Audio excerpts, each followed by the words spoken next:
आज का वरदान, साक्षी हो ऊंची स्टेज द्वारा सर्व आत्माओं को साकाश देने वाले बाप समान अव्यक्त फरिश्ता भव।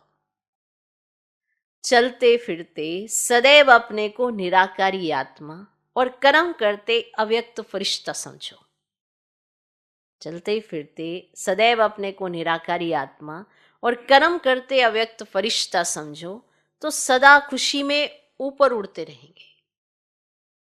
फरिश्ता अर्थात ऊंची स्टेज पर रहने वाला। इस देह की दुनिया में कुछ भी होता रहे, लेकिन साक्षियों सब पाठ देखते रहो और साकाश देते रहो। सीट से उतर कर साकाश नहीं दी जाती। ऊंची स्टेज पर स्थित होकर वृत्ति दृष्टि से सहयोग की कल्याण की साकाश दो, मिक्स होकर नहीं।